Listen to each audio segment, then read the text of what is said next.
Raise your right hand and repeat after me. I, please state your name. I, Jan Gardner, Do solemnly declare and affirm.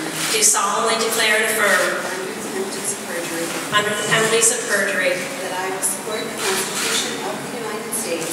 that I will support the Constitution of the United States, And that I will be faithful. and that I will be faithful And bear true allegiance to the state of Maryland. and bear true allegiance to the state of Maryland, And support the Constitution and laws thereof. and support the Constitution and laws thereof. And that I will, to the best of my skill and judgment, And I will, to the best of my skill and judgment, diligently and diligently faithfully, and faithfully, without partiality or prejudice, without partiality or prejudice, execute the office of County Executive of Frederick County, Maryland, according to the Constitution and laws of the state. according to the Constitution and laws of this state. Is this your oath, ma'am? This is my oath. You are duly sworn. Thank you.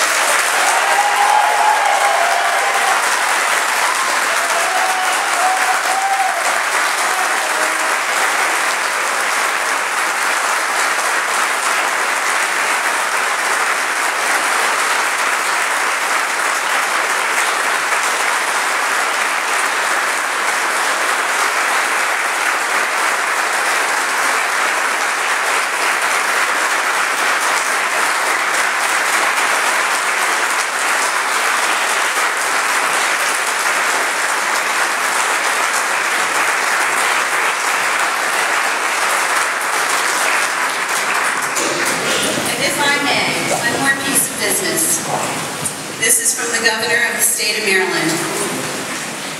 To Jan H. Gardner of Frederick, Maryland. Greeting.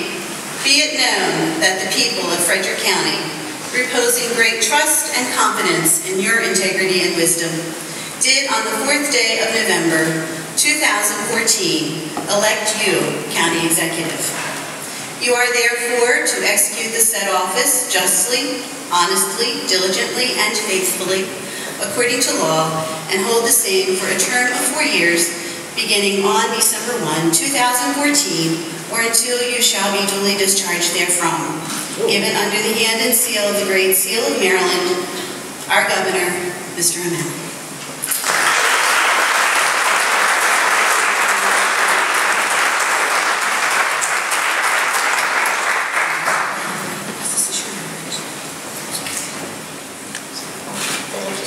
Yes, I'm going to say a few words. I'm going to try to say just a few words, but I have a few words to say. Good morning. Thank you all for being here. It's a wonderful day and a wonderful time to be in Frederick County. It's a new day and a new beginning and a new era in county government. And it's been truly an amazing journey. And it's important that we begin with the right priorities and the right values. And first, I want to give thanks. And I want to give thanks to the citizens of Frederick County for putting their trust and faith in me. I'm very humbled and very honored to have been elected to serve as Frederick County's first county executive.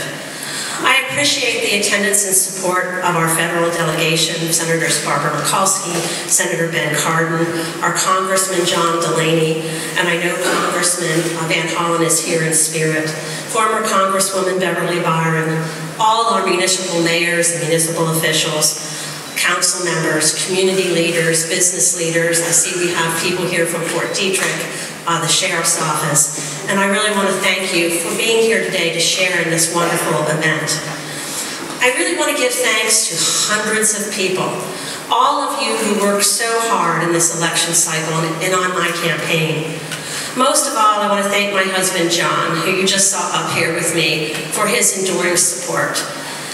Running for office is a family affair, and while many of you might have seen my husband out putting up signs or attending events with me, what you didn't see is all the support he gave me behind the scenes. You know, sometimes I'd wake up in the middle of the night, actually I didn't sleep a lot, and I would be thinking, I would look over at him at 3 in the morning, he'd look back at me, and we'd have a conversation. His support was there, it's been there for over 30 years, and I want to thank you for everything you've done to support me and to support this community. I also want to thank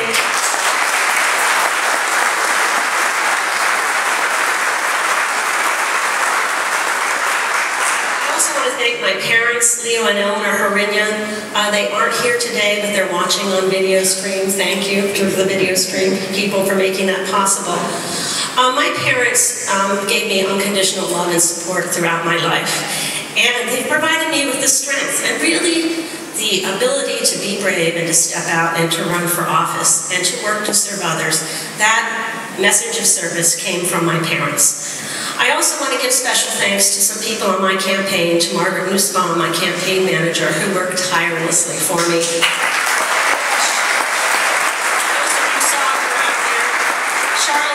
Treasurer and someone who would always provide a few words of wisdom and a balanced viewpoint. My longtime friend, Val Dale. Val and I have been friends for over 20 years. Sometimes we call ourselves partners in crime, but whenever I need somebody to talk to, no matter the hour, she's always been there for me. My North County enthusiastic advocate, Donna Long, who was always there to help me and connect me in the northern part of the county. And, you know, for the hundreds of people, many of you are out there who worked on my campaign. And I really want to give special thanks to the people who volunteered to knock on doors. You know, we knocked on doors, and we knocked on doors, and we knocked on doors. And it's the toughest job there is. I actually really enjoy that connection with the people. But I want to thank people like Jack Anthony, Sonia Rossick, Deb Reynolds, Victoria Nicodemus, Bob Lilly, Stephanie Cox, Pam Brewer, Bonnie Borsa, Missy Moxley, Scott Travers, and many, many others for going out and doing that. I also want to give special thanks to George and Pat Leiby for addressing thousands of envelopes to mail to absentee voters. I think I owe Pat some physical therapy. The support I've received from the community has been simply awesome. I'm deeply touched and I'm deeply inspired by it. People keep me going, and they kept me going through the campaign by giving me a hug, sending me a note, telling me to stay strong and stand tall, and by doing their part to show their support. I was most touched by a woman who sent me a note, and she said, I live on Social Security, and I'm giving you $10. It's all I can afford. But I want to be in this. I want to do my part. And those are the people that really matter. There were a lot of people out there, literally hundreds of people who helped to support this effort. They wanted change in the county, and I plan to deliver that change. So now it's time to get started. It's time to be bold, it's time to ensure good government, and it's time to work together to make sure we have a smooth transition to charter government. And I believe we are all in it together. So job number one is to restore trust in government. You know, the citizens have a right to know what their government is doing, and I do believe that government functions best when it balances all the legitimate and competing needs and interests of the community. Working with the council, one of the first things I want to do is to propose the creation of an independent ethics commission and to introduce legislation to strengthen our ethics laws, making it clear that county officials can't profit from their positions, and to restore some of the penalties that were removed for serious ethics violations. I also value public participation in open government, and that's a value that the citizens of Frederick County told me they shared. I'll ensure that citizens have a voice in their government. As many of you know, I initially became involved in local government years ago as a parent, speaking out on education issues, specifically school overcrowding. And I was empowered by the process. I made a difference as a citizen, and I want every person who wants to participate in county government to feel that their voice is valued and that they can make a difference in the future of their community. I've been inspired by the people who have come to public hearings after public hearings after public hearings over the years to oppose privatization, to protect our human service nonprofit agencies, to speak out on development issues, and their determination to participate in that process, even sometimes when it seemed like no one was listening. County government and the public processes will change so that people will not only have an opportunity to be heard, but will have, I'll make sure that their voices are heard, and I'll make sure that people are treated with dignity and respect. I want to restoring trust in county government is job one, and it's fundamental to having good government. County employees, I know there's some of you here. County employees will be valued members of the team. You know, politicians come and go, the elected officials come and go, but the county employees are front line providing essential services to our citizens. They are hardworking, and they care about Frederick County. And it's my goal to reinvigorate county government and improve morale among county employees. I value good government, and I'll focus on working with the council to guide the transition to charter government. And it's a change, and it will be a work in progress. And we may try something, it may not quite work, and we may tweak it and change it up and try something else. I want you to know that I'm committed to do my best and to do what is right all the time. I'll hold regular town hall meetings and press conferences so that the public can stay involved and stay informed. As part of my transition plan, I've created 4 leadership teams: education, job creation, senior citizens, and community needs. And the focus is on people and prosperity. Our community is all about people. It's the people who live here and call Frederick County home that make Frederick County so special. And one of the reasons we love Frederick County is because we have a strong sense of community and sense of belonging. And the source of this comes from the people.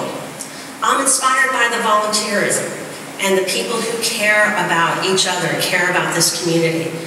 From all the volunteer fire companies who have carnivals and breakfasts that bring the community together, it's a good time. It creates a sense of belonging, and it's about a good cause. All the people who volunteer to organize community events to bring people together, like Railroad Days in Brunswick or the Middletown Heritage Days. These events, activities, and traditions bring people together to remind us of our community connections and our responsibilities to each other. And I'm really inspired by the people who spontaneously joined together to create SHIP, the Student Homelessness Initiative. It started on Facebook when somebody said, I know a child who needs a pair of shoes, and hundreds of people responded. And so it became an organization, and their mission is to provide for students in our school system who are homeless. And I'm really, truly inspired by people who have reached into their pockets to spend money to fight for and protect our most vulnerable indigent elderly at Montague. These people, they're Democrats, Republicans, Independents. They're spending their time, effort, and their money to fight for the poor. It's really incredible. They get nothing personal out of them, and to our community are really among the most fulfilling activities of our lives. So too, county government must focus on serving people. We know from looking at our demographics that we have to prepare for 2 things. 1, a growing senior population, and 2, a need to keep our youngest generation, our millennials, here in the community, working here to ensure our long-term economic prosperity. And these demographic changes present challenges, but they also present opportunities. We know that in Frederick County, from a study that was done by the Chamber of Commerce, that our senior population, the portion of our population that is senior citizens, is going to grow. It's going to grow twice as fast as the state of Maryland and twice as fast as the United States as a whole. And there's a great opportunity for us to take advantage of the knowledge, experience, expertise, and wisdom of our active seniors who have the time, skill, interest, and talent to make positive contributions for the betterment of our community. We have to connect them with meaningful work. There will also be a growing need for services to help our seniors, and we have to plan for that. The county had a needs assessment funded by our federal partners, thank you very much, and we have to put a plan together to make sure that we can address transportation needs, in-home care, and health needs.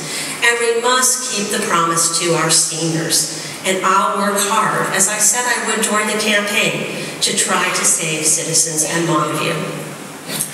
Jobs. You know, my vision for Frederick County is that we have a vibrant job hub right here, not just a bedroom community for the surrounding metropolitan areas.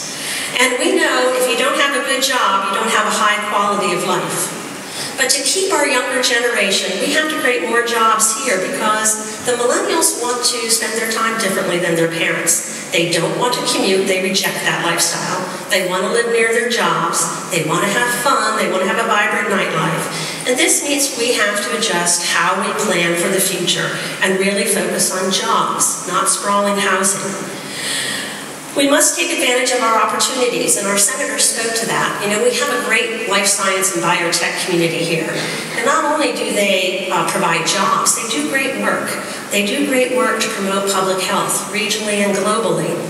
Some people think that the biotech and the life science industries will only create opportunities for people with, higher education, with master's degrees and PhDs. And while that's true, it also provides manufacturing jobs. Jobs that are different than what we traditionally think of as manufacturing jobs, but jobs that provide for people of varying skills. I support the Downtown Hotel Conference Center as transformational to Carroll Creek and to the downtown city of Frederick, and I look forward to working with city officials to make that a reality.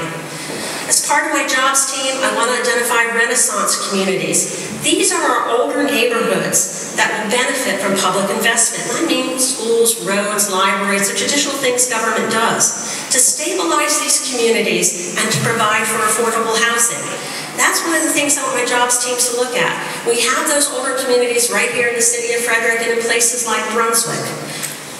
But as the speaker mentioned, education is my passion. It's always been my passion. I was a relentless advocate for my children's education, and I will be a relentless advocate for our community's education. We have an excellent school system, one of the best in Maryland and one of the best in the country. Our challenge is to keep it. We know that education lifts our students, their families, our property values, and is the foundation of our future economic prosperity, not just for Frederick, but for our state and our country. Our future workforce will have to be nimble, will have to be problem-solving and able to adapt to swift changes in technology and the delivery of services.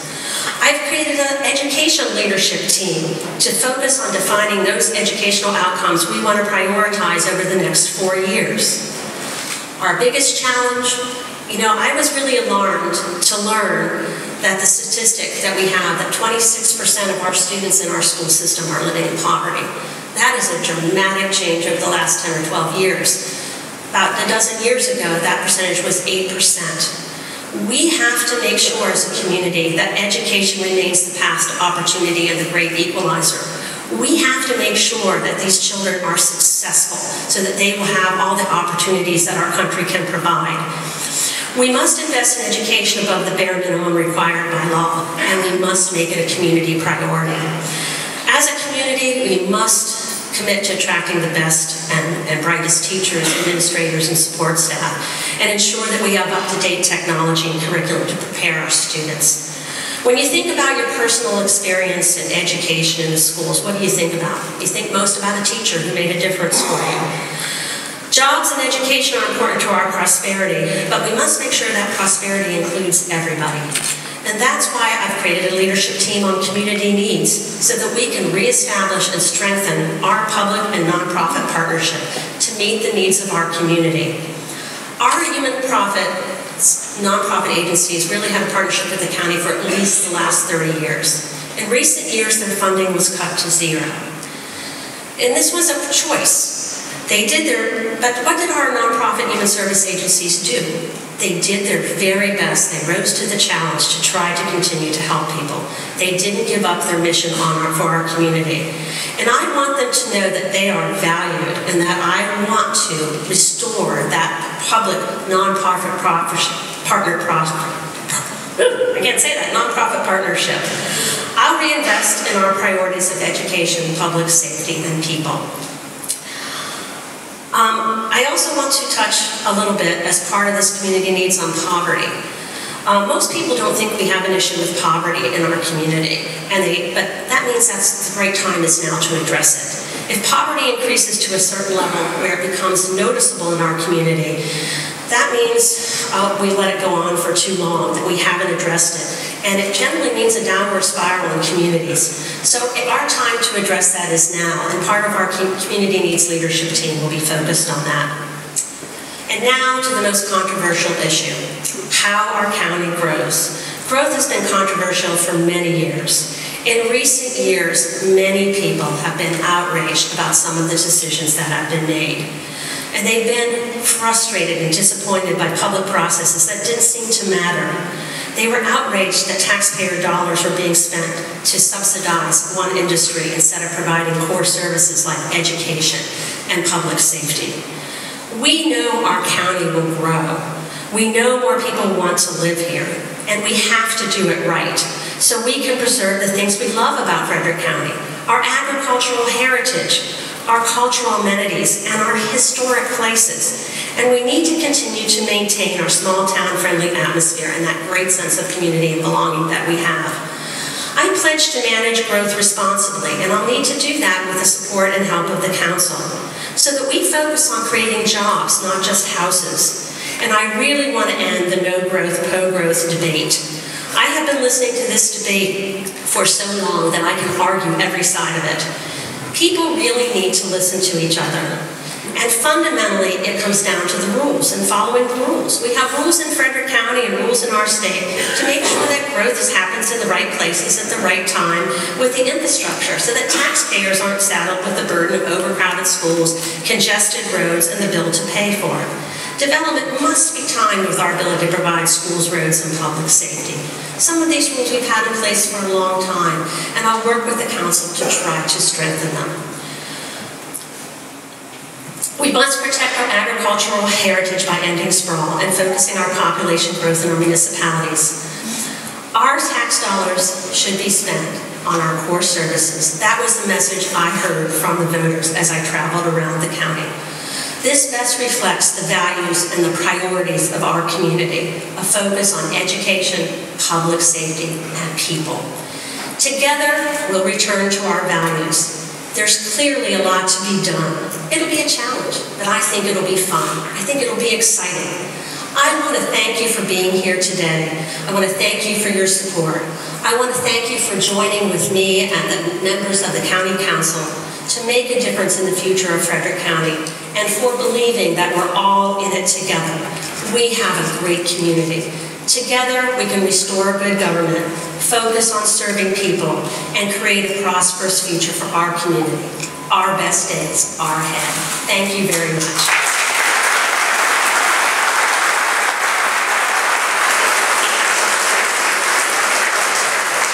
Ladies and gentlemen, it is my honor to be the first person to introduce to the citizens of Frederick County, County Executive Jan H. Gardner.